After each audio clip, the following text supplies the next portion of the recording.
No.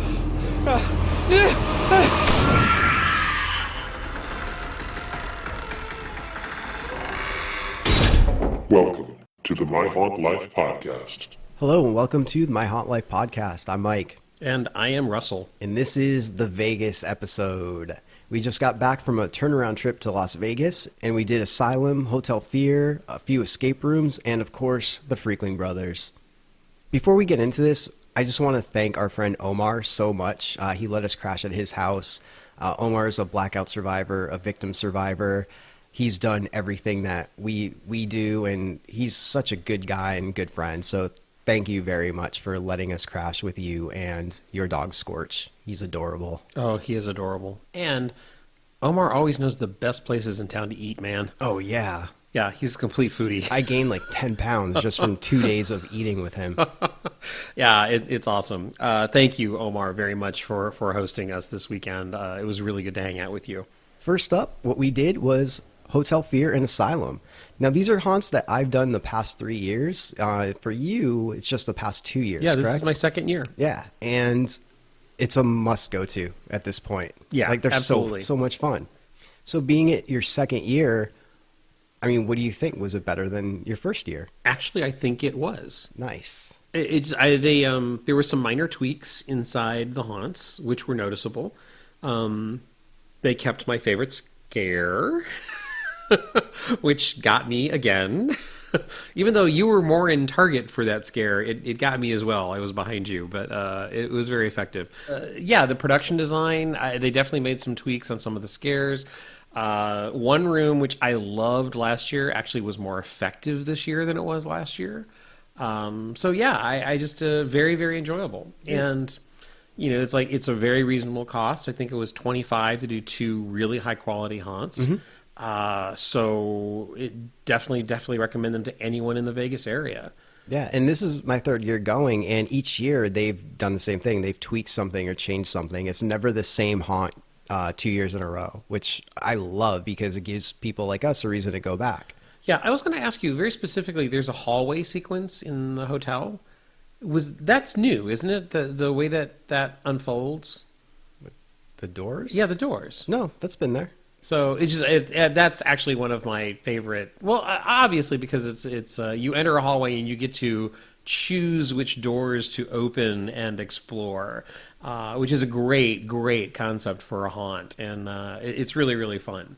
Yeah, definitely got a couple of good scares in that sequence. Yeah, and so when we first walked up, this Hotel Fear and Asylum take place in the Meadows Mall parking lot.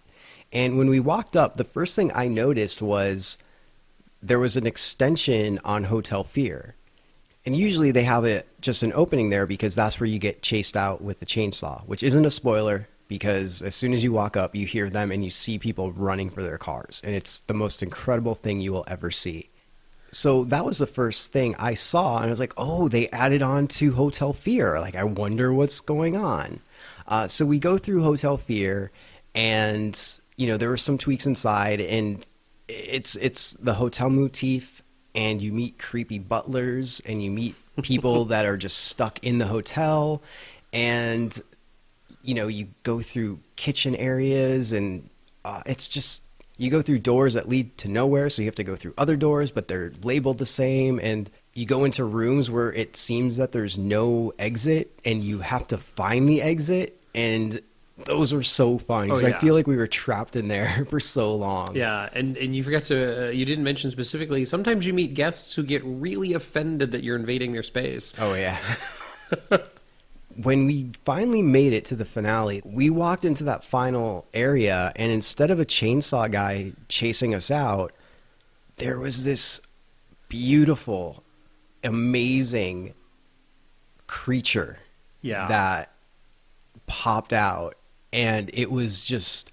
We just stopped and stared, and we were just smiling because it was so cool. Like Russell said, we all just stood there with our jaws on the floor looking at this thing, being, holy crap, this is so incredible. It was a piece of art. Yeah. Like, it was that cool. It was looking at a great piece of art. Yeah. We were standing there staring at it with our mouths agape for so long that the actor in the previous room had to come in and be like, make us leave because we were just like, oh my God, we just want to stare at this thing. Like, it was so cool. Yeah, definitely they pulled off something wonderful with the ending. And Asylum themes. Russell, you love Asylum themes? Yes, I do. I feel at home. I don't know. But so much fun. And this is one that I think last year was my first year attending these haunts, and I think they amplified the scares a bit this year. I think the performers were more aggressive. And I don't mean aggressive in touching you or anything, but just like they were determined to scare you. It's early in the season. Yeah. Oh, what did I say to you after? Like I said something about the screaming. Yeah. Oh, that they were opening weekend screams. Yeah. Yeah, a couple of the gals hit unbelievably high pitched notes in their screaming. There's a couple of things in Asylum in particular, particularly like where two female patients sort of chase you through a maze. And that is laid out so well, Mike. Yeah. Like, because did you notice that every time that we moved, that they had basically sort of a hidden exit or entrance where they could balance us? So it always looked like they were chasing us, even though they were slightly separated from us. The layout of that room is wonderful. Yeah, that's a great scene. Yeah, it is. It's a completely effective. Because you're separated by fencing, you really feel vulnerable. Mm-hmm. You feel like it'll either give way or they'll find a way around it and get to you. It's really an effective sequence. And I don't know if this is just me, but I always feel like fences, when they're lit by strobe lights, that we're going to get shocked. Yes. And the other thing is, like, yeah, they feel electrified or they feel like they're moving. Yes. It's so disorienting. Yeah, because there was a lot of times you think you see an entrance, but it's not an entrance. It's just more of the fence. Like, wait a minute, where am I going? Yeah, absolutely. That actually is one of my favorite sequences in the Asylum there.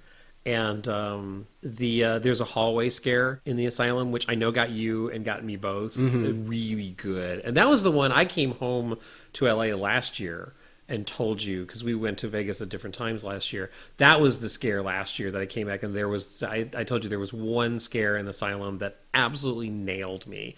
That was it. That was the scare that, and it's basically it's a pop-out scare, but it's done directly in front of you, and it's done, like, if it's timed well, inches away from you. Yeah. It's so effective.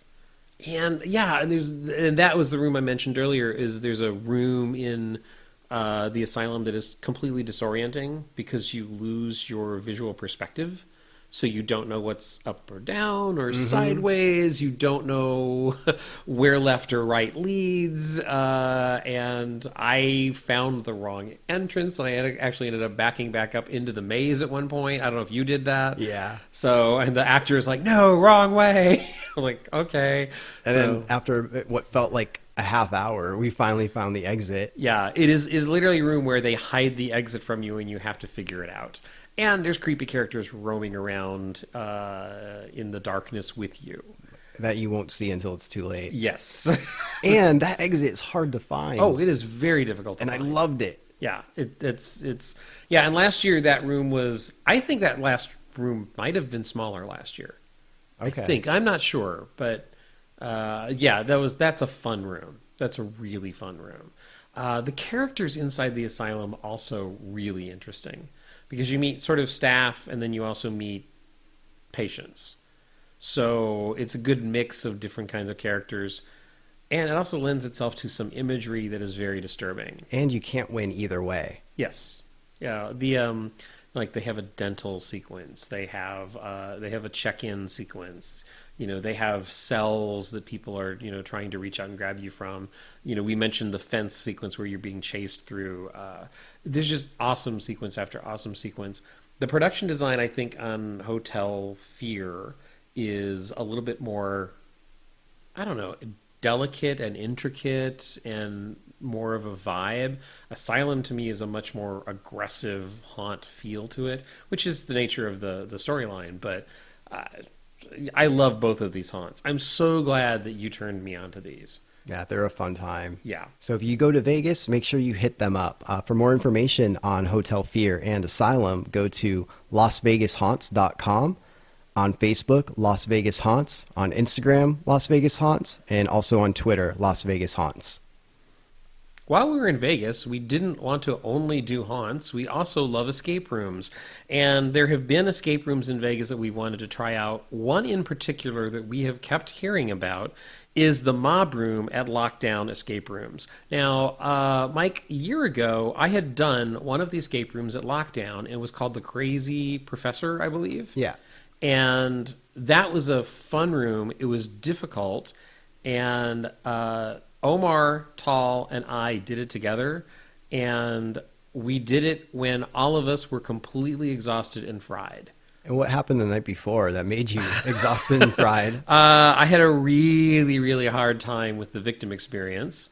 Omar had just done Tough Mudder, and Tal also had attempted the victim experience 2 nights before. So all of us were running on no sleep and complete physical exhaustion, and we were completely drained. And halfway through the escape room, you always have like a host or hostess who helps you if you need clues. She just took pity on us, and you could hear her chuckling, like, guys, come on, seriously. I was like, please, let me help you, because we were so failing on every level. But it was a really fun room, and it had really, really interesting things. I actually might think you would enjoy that room a lot. In ways, I think it reminds me a little bit of the Virus room here in Los Angeles. Cool. So definitely some stuff. And also it has probably the single most difficult physical challenge I've ever seen in an escape room. So the story of the Mob Room is you have to help find the rat, and you have to help the Don and his family. And if you grant him this favor, you know what happens. He'll owe you a favor. The story goes, you help the Don and his family. They will not forget the favor.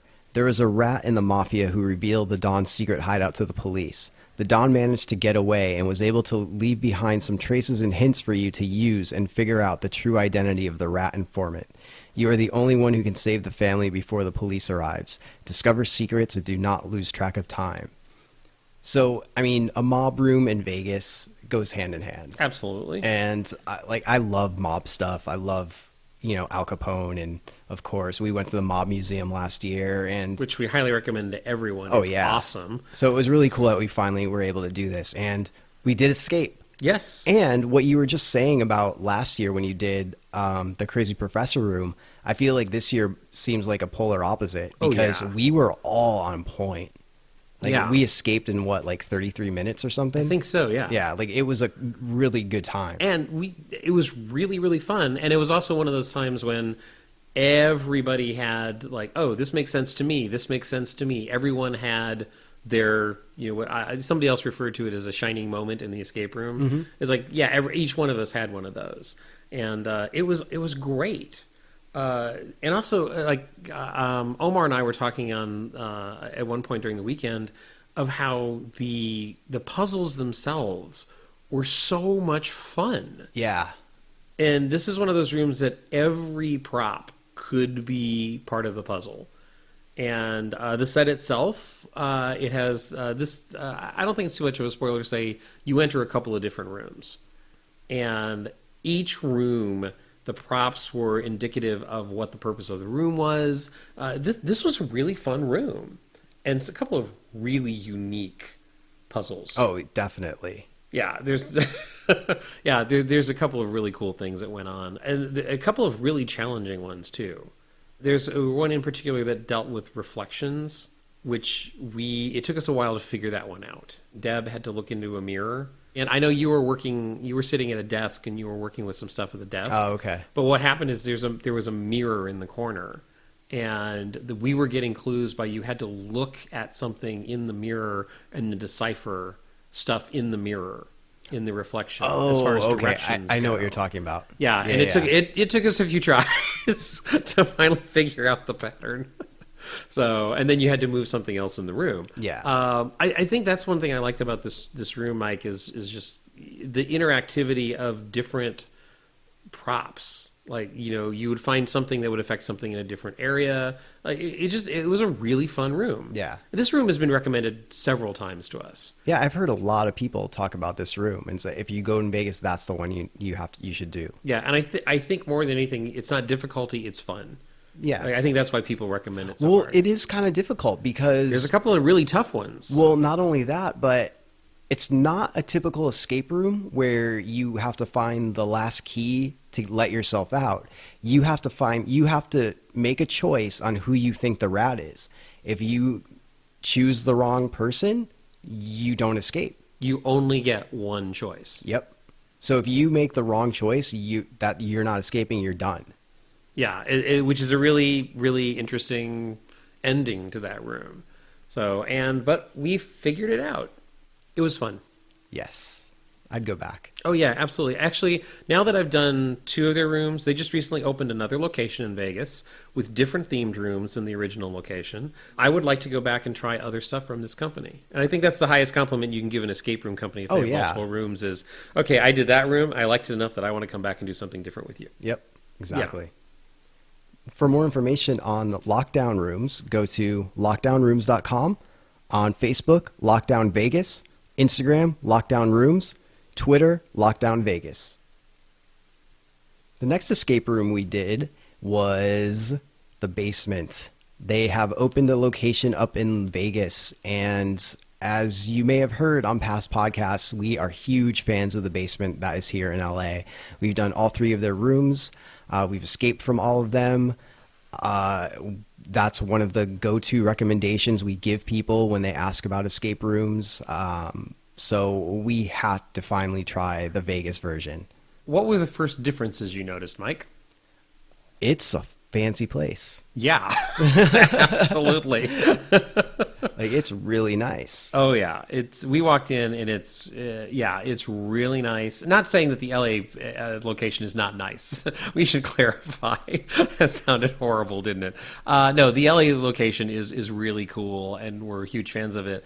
But the Vegas location is probably a smaller square footage would be my guess. I'm guessing that, yeah. But they've really, really gone all out to make it really welcoming and warm when you first walk in. And they've got one room open. They're opening another room very, very soon. It's a variation of the room they have here in Los Angeles, the basement room. And the story behind the basement is that you and your friends have been kidnapped by Edward Tandy, a cannibalistic serial killer with a fine taste for unique electronics, taxidermy, and of course, human flesh. He has created a sick and twisted game of sorts in his deceased mother's home. He hopes to weed out the unintelligent and find those who are worthy of escaping by his late mother's standards. So, you get a creepy vibe from this room. And that's one of the things that I really liked about this room, Mike. And again, we don't want to give spoilers, but let's say the floor plan of the Vegas room is definitely different than the floor plan here in LA. Yeah, agreed. And it's so much fun. It's just we've spoken about how much fun the basement is itself here in Los Angeles. I think they've amped up the fun factor a bit for the LA version. The production design is extremely cool, very moody. I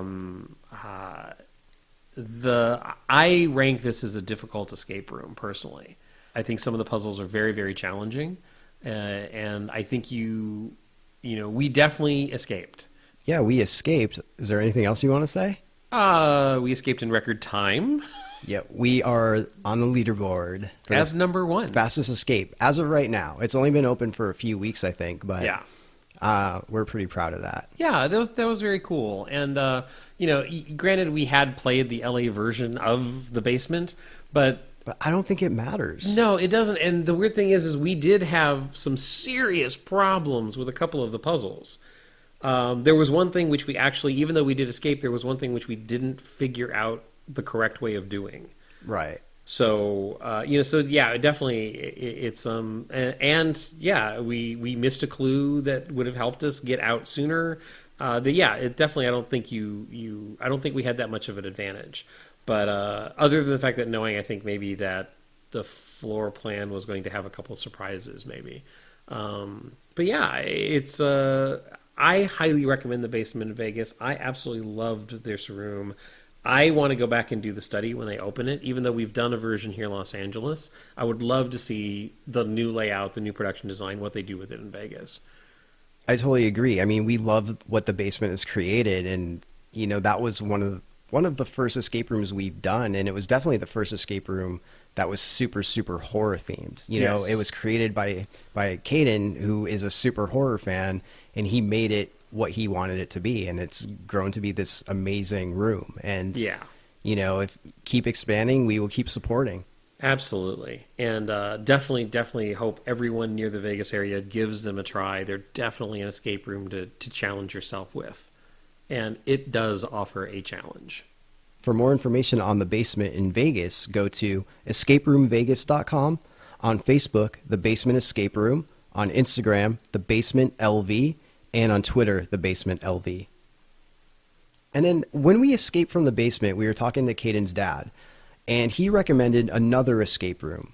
And this wasn't on our radar. We were just planning to go home and eat at that point. But he told us about Xtreme Escape and that they were pretty good. So we went and checked it out, and they actually had a room open. So we were able to play, which was kind of cool because I've never done a walk-up before. Like, it's always like been planning. It's like, okay, when is your schedule? What about you? Okay, we can all go on this date at this time. And, just walking up like, hey, got any openings? I didn't realize that. You've never done that with an escape room. No. Okay. I've done it a couple of times with friends who call me last minute.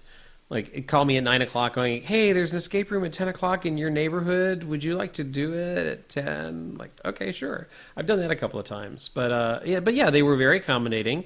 They showed us a little preview. They have a video preview intro to all of their rooms. They were great. They kind of like explained the plots to each of the rooms for us. And we chose to do something called the Great Escape Room. And the basic plot behind that, the story they give, is that 2 months ago, your rival falsely accused you and your friends of murder that sent you to the state prison for life. So you start to accept the fact that you are going to be there for the rest of your life when one of your cellmates, John Elliott, was willing to involve you in his escape plan in exchange for some money, which he has been preparing for the last 10 months. He's prepared everything, is ready to put the plan in action. John leads the entire operation from inside the prison, and outside helpers will be waiting for you. The day of the escape is here, but where is John? He's not in his cell. He has 20 minutes left. He cannot screw this up. 10 more minutes, 5 more minutes. Where is he? The guards have started their usual routine. They will be back in 60 minutes. You don't have a choice. If you want to get out, you must do it without John. You must act now, otherwise you'll rot in here for good. So basically, you have an escape plan that somebody else gave you, but they're not available to help you, and you have to figure it out on your own. So there's a couple of really cool, unique things about this room. When you begin this room, your team is separated, and you have to start in a couple of different areas. But you're close enough to kind of help each other. Yeah, that was really cool. Because when they first said, okay, we need half of you to line up over here, half of you to line up over here at this door, like, oh, what? Yeah. And then when you walk in, it's like, oh, I get it. Yeah. That's cool. Yeah, that's one of my favorite things about this room is that you did, and that was not an easy beginning. There were some really confusing things in that. There's something involving lighting, which I thought was really clever. Mm-hmm. So, and I'm really, really happy that we noticed the I'm not making hand gestures. You have to change something in the room, and at first we didn't notice it. And when we finally did, I was like, oh yeah, this is starting to make sense. But yeah, it's a couple of unique things. What was your favorite part of that room, Mike? Probably that beginning. Yeah, I think it's mine too. Yeah, because overall, I mean, I want to say we escaped. Yes. And it was fun, but there was a lot of misfires, and I kind of left that not angry, but like, really, come on. It was frustrating. Yeah, there was a part where there was something we had to do in order to make something appear, and apparently that was broken. So what needed to appear was just in the room with us, and when we had the correct combo, and we told that to them, they're like, oh, turn around, it's right there. And it's like, we could have had the correct combo without telling you, like, for minutes. Right. And, it's like we're expecting this thing to come out, and it didn't. And it was just like, it was just really frustrating. And it's like, we had it correct. We had it correct 5 minutes ago. Yeah, we should specifically say it was a mechanical failure. And Which they knew about. But literally we were supposed to notice the sound of something in the room to tell us that we had the correct answer. It was fairly lame. There was a couple of other clunky things. They gave us a common thing in escape rooms is you need a blacklight flashlight. So the blacklight flashlight that they gave us was so dim. Oh, yeah. That we could barely read.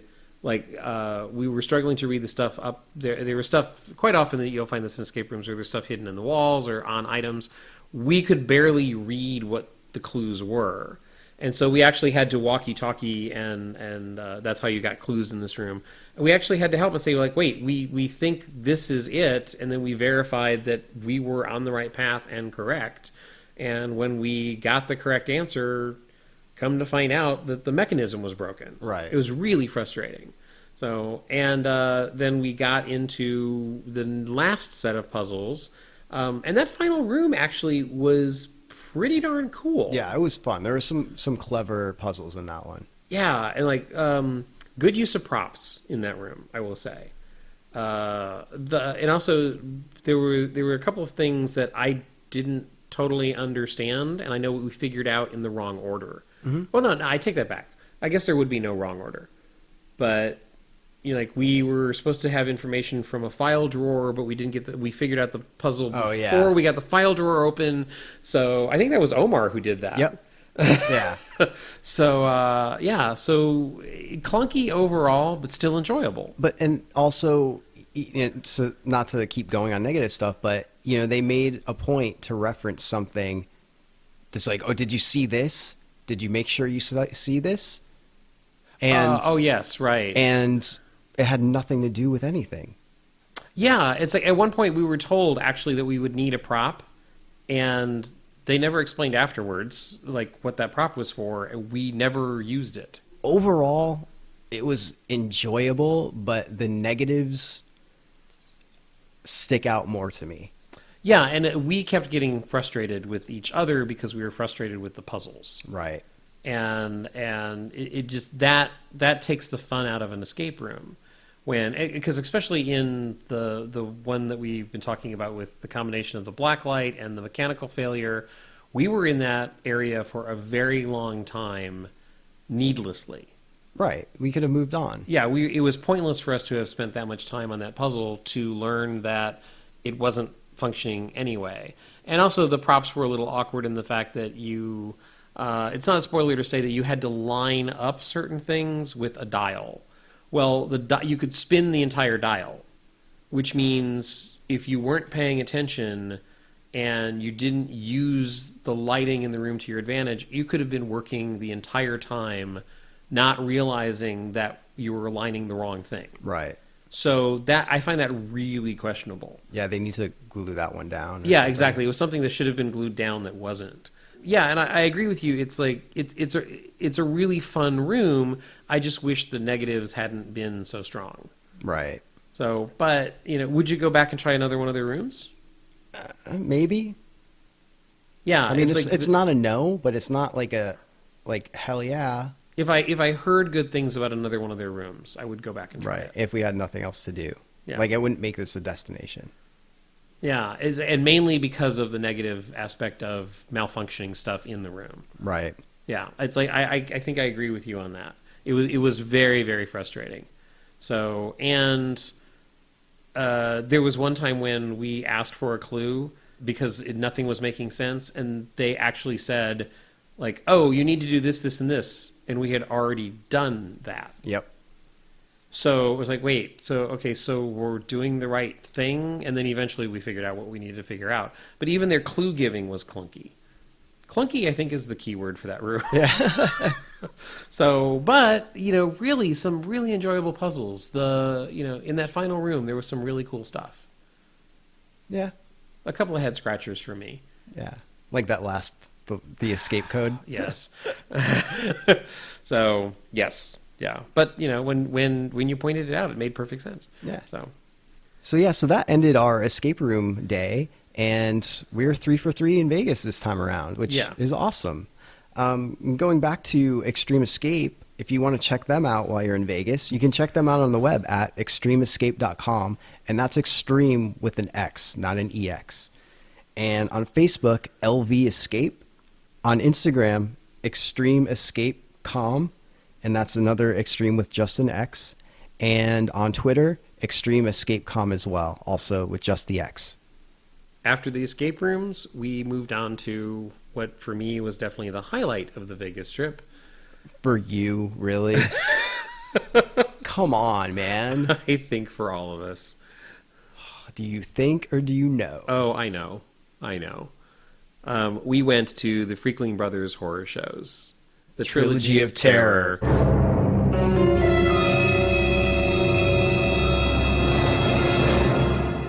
Which is, you've probably heard of us speaking about them if you've listened to this podcast before. They are probably, well, there is no doubt, they are the greatest haunts in Vegas. They are a group of 3 haunts, and with different themes, and each year they set up in a parking lot, because the haunts actually are in trailers and are extremely effective, well designed, very creepy, very scary, very intense, and tons of fun. Yeah, that's an understatement. Like, I don't think words can really express the amazingness of Freakling. Like, this is one of the highlights of Halloween every year for me. It is for me as well. Especially this year, because there was no victim going on. Yes, this is the haunt where the victim experience, which if you've heard Mike and I speak about that in the past, this is the company that puts that on. They chose to take this year off, which is kind of a comfort that we didn't have to make the decision of whether or not we participate in that. Yeah. So, but their regular haunts were in full effect, which includes the haunts called the Coven of 13, the Gates of Hell, and Castle Vampire. These were the same 3 haunts as last year. Coven of 13 was new last year. And even though it was brand new last year, they made changes to it this year. And the changes in Coven of 13, wow. It was so much more intense this year. Overall, their 3 haunts in general were more intense this year. Yeah, absolutely. They've made changes in, and not overhaul. We shouldn't say that, but just they tweaked each of the haunts in manners that made each of them more intense experiences. They changed locations of scares. They've changed the style of scares in a couple of them. I think the most noticeable difference was Coven of 13. I think they're very, very intelligent. They're very good at what they do, and I think they learned from the crowd reactions from last year. And the things that worked, they intensified. The things that were maybe iffy, they revamped and they put something new in its place. One in particular, we went through a couple of different times, and one of the times I was actually grouped. Their line was growing a little bit longer, so rather than us going as a group, we kind of got incorporated into other groups. The middle change in the middle of Coven of 13, like, completely devastated the group I was with. Like, absolutely, they stopped. They couldn't move forward. Like, absolutely devastated them. Wow. And it was so much fun to watch. We're horrible people. So, but having said that, it was one of those moments there was a guy and there were 2 gals, and the guy was completely freaked out, and one of the girls was screaming at the top of her lungs, and then that ends and you step forward and you move.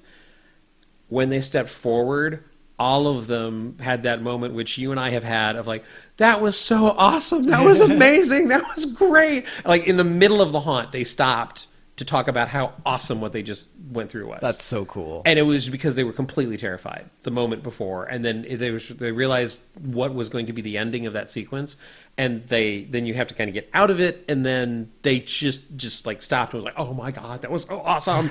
And it was so cool to go through with people, and like, they were so excited. It was so much fun because by that time I had gone through it before, and I knew where things were, and so I hung back and just let them lead, just completely let them lead, and it was so much fun. And I still got scared.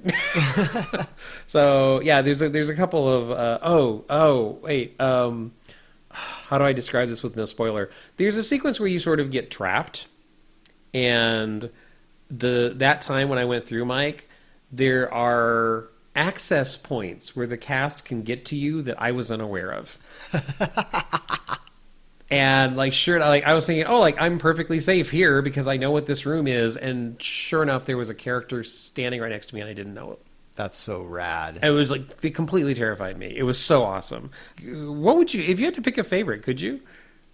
It's tough, man, but Coven of 13, those new changes, that skyrocketed it for me. Mm-hmm. Because it was always cool. But then we went through Gates, and they had changes, and that was oh my God, this is so much better than last time. Yeah. So, and Castle Vampire is not to discredit it, but, Castle Vampire is amazing. Yes. But comparing it to those two, it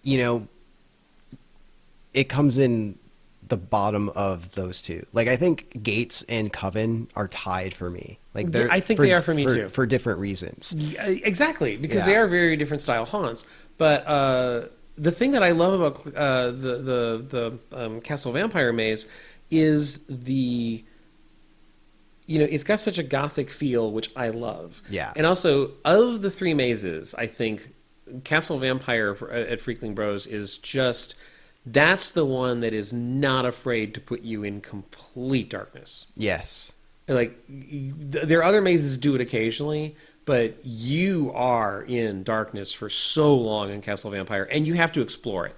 It's not a matter of you stop and there's darkness. There's a matter of you have to move through the darkness, and you have to find something, and your eyes have to adjust, and the production design in Castle Vampire is so strong and so good. And they made a couple of tweaks to that this year that they changed a couple of the scares. One of them that is one of my all-time favorite scares. Mine too. They altered it this year, and it is still extremely effective, and it was so unexpected. Well, and it has one of, if not the best ending of any haunt. Oh, absolutely.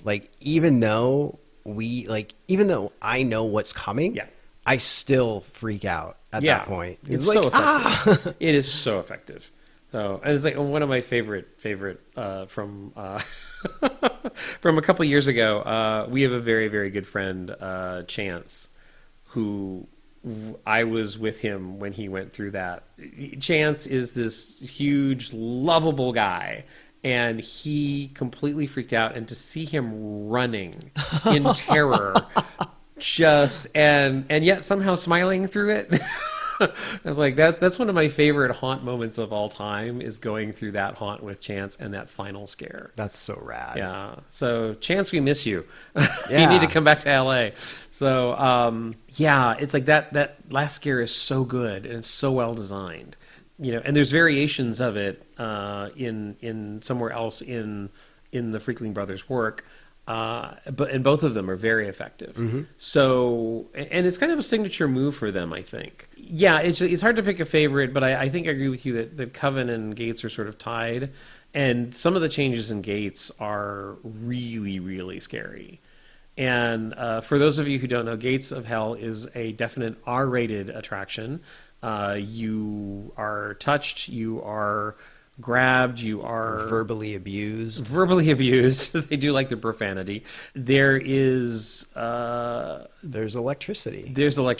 And that's not a spoiler because they say that. Oh yeah, they're very clear about that. They actually state before you walk up the steps that you will encounter electricity. So, which I really I dislike. But Gates of Hell has a few changes in it as far as decor and things like that, which I think just makes it nicer. Makes it more gruesome, which is nicer in this case. But yeah, there's a couple of really intense changes there where the characters are more aggressive. I actually asked Warren about that because I was I don't remember this happening, and I guess one of those they got the okay to touch people this year. Oh, wow. So that's why there's a couple scenes where we were touched / grabbed, Yeah. that's new for this year. Oh, that's The interesting. character isn't new, but them touching you is. Okay, all right, that makes more sense. Because there was definitely there's a couple of times when I was really roughly handled. Well, it was weird for me because I started thinking about it, and there was one scene, and I think, like, mentally, I went to I'm in victim right now because I was screaming, and I was screaming like I was in victim. Is it the same scene that I mentioned to you earlier tonight? I think so, yeah. Okay, yeah, it's like I had the same reaction. Yeah. And that partially depends on where you are in the group of just how roughly you get treated. And I think a different passes through you, and I got the same rough treatment at one point. Yeah. And I did the same thing. And, before Mike and I recorded this podcast, we briefly spoke about our weekend. And one of the things I said to Mike was that, I actually think I resisted a little bit, which you're not supposed to do. And I'm very good about not doing. But in that sequence, I think I resisted, and I didn't mean to. It was just like, because I know that they were, I got grabbed and picked up and carried, basically. It's like, so we can be a little bit more specific about what I'm talking about. I basically got, picked up and carried, and where they were carrying me is what freaked me out. Yeah. Like, I knew what the destination was going to be, and I know I was screaming bloody murder. And you're right, it was terrifying. But what an awesome change. Oh, yeah. Like, that made Gates of Hell for me this year. Yeah, that and the part after that. Yeah, it's like I said, it just that made Gates of Hell. It was worth driving to Vegas for that person to pick me up and carry me backwards and drag me toward that destination. Yep. Because first of all, they know that I dislike that room. I think everybody dislikes that room. Everybody dislikes that room. But so yeah, it was so intense. And one thing I really, really want to point to, even if they reuse a scare at Freakling Bros, because there's one of them that is one of my favorite scares of all time, and it used to be in the circus one, and it's now in Coven. And I won't spoil it, but let's just say a room transforms. And that is one of my favorite scares of all time. Yes. And I'm so glad that it's still there, and they've changed the character, they've changed the whole motif of the room, but it's so effective. And it's such a compliment to them that we can come back year after year and honestly, truthfully say, you've improved. You've gotten better. You've gotten more intense. It's a tribute to their talent, their skill, and their freaking experience, because they've got literally a couple of decades behind them now in the haunt industry. They know how to scare people. They know what's effective. The entire cast and crew of Freakling Brothers, such good people. We've encountered them because we've going now for several years straight, and because of our association with the victim experience. It's when you walk up there, you sense that everybody loves what they're doing, everybody cares about what they're doing, and everybody cares about the patron. It's not a cash grab. No, that's very, very clear. You feel the passion behind what's going on, because corporate haunts don't have that level of intensity and passion evident. They just don't. It's a different vibe, in my opinion. So, thank you to Freakling for amping everything up this year. I was telling them, it's hard enough to get me out of the house and go somewhere that's 10 minutes away, but every year I will make it a point to drive the 4 or 5 hours to get to Vegas to see their haunts, and that's saying a lot to them. But, one thing I wanted to mention, one of the highlights for me of this whole weekend actually was going through Castle Vampire and Gates of Hell with a certain employee who we won't name in case people find out and then tease him. We don't want that to happen. But I was going to name him. Well, if you want to, that's we won't. We won't. But oh my god, that made those walkthroughs. Oh yeah, awesome. So amazingly awesome for me. Yeah. Because you figure, he works here, he's gonna be fine. He probably goes through these every night. Turns out he doesn't go through them at all, or has only been through it in dress rehearsal and forgets where certain scares are. Right. But and also he's connected to one maze, so he doesn't go through the other one. Right. So, which is what happened with us, is he went through one of them that he was unfamiliar with, and it was a blast. Yeah, seeing you and him should start your haunt noises, because his haunt noises were amazing. His haunt faces were amazing. Oh, I wish I could go through everything with him, because it was such a highlight, and it was just so fun. True, and thank you so much to that particular person for joining us. Yes, it really it was a blast talking to you and hanging out with you in line. It was great, and thank you so much for joining us. It was a lot of fun. And thank you to everybody that was working there, especially Warren and crew, and Corn Dog and Pete, yeah, Christopher. It just, there's such a fondness in our hearts for everyone who works at Freakling, and we named a few. I'm sorry we can't name everyone. It's funny, usually when I meet the Freakling crew, I'm usually traumatized from going through something really dark and spooky. So Duke, thank you very much. JT, thank you very much. And to the actors who, the actors, they can't break character.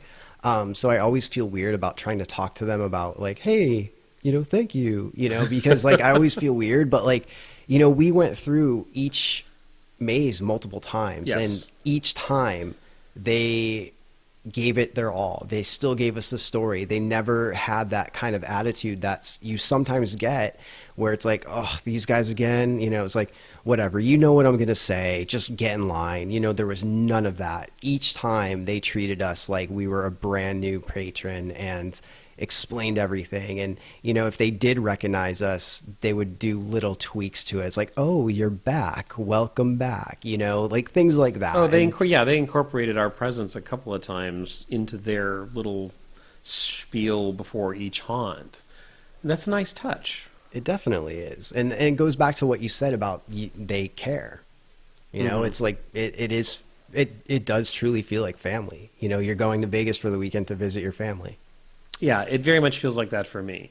And we mentioned Omar, who we stayed with in Vegas.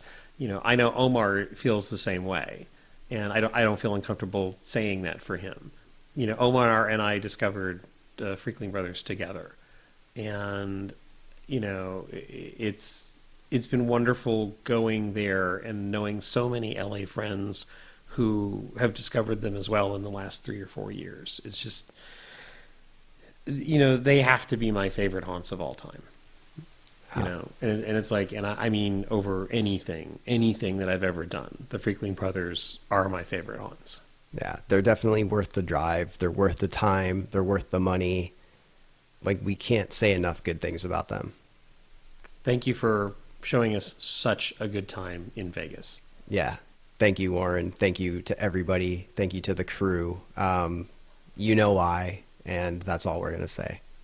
If you'd like to learn more about the Freakling Brothers, check them out at freaklingbros.com on the web, freaklingbros on facebook.com, on Instagram, Freakling Bros, and on Twitter also, Freakling Bros. So that wraps up our Vegas trip, our Vegas weekender, our haunt weekender, and it was a good trip. We had so much fun, and we fit in a lot in 2 days. Yeah, absolutely. With a little planning, you can definitely make a very, very good Halloween season weekend in Vegas. There's lots of stuff to do there. They definitely have some worthy haunts. Yeah, definitely recommend it. There's a million hotels. There's Airbnbs that are cheaper than hotels sometimes. And it's just a good weekend. It's good to get away from LA for a bit and just see what other people are doing with their haunts. Because, with LA, everybody goes to each other's. But, with Vegas, that's not so much the case. So it's good to see what's going on. We highly recommend you check them out. Yes. That about wraps it up, right, Mike? Yeah, that's about it for now. So we would like to thank everyone for listening, and we would like to encourage everyone, make the trip to Las Vegas, check out these haunts. They are well worth supporting. If you'd like to reach out to either one of us, contact us at mike@myhauntlife.com or russell@myhauntlife.com with 2 S's or 2 L's. You can find us on the web at myhauntlife.com. You can find us on Twitter at myhauntlife. And to check out a list of haunt/spooky events, you can check out the My Haunt Life calendar that has all the haunted houses I can find, as well as creepy events and theater that I could find as well. And you can find that at myhauntlife.com/calendar. That's about it. I want to thank you again for listening. I'm Mike. And I'm Russell. See ya.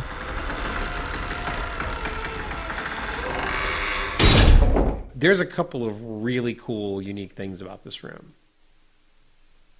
Which are? What are those things, Russell?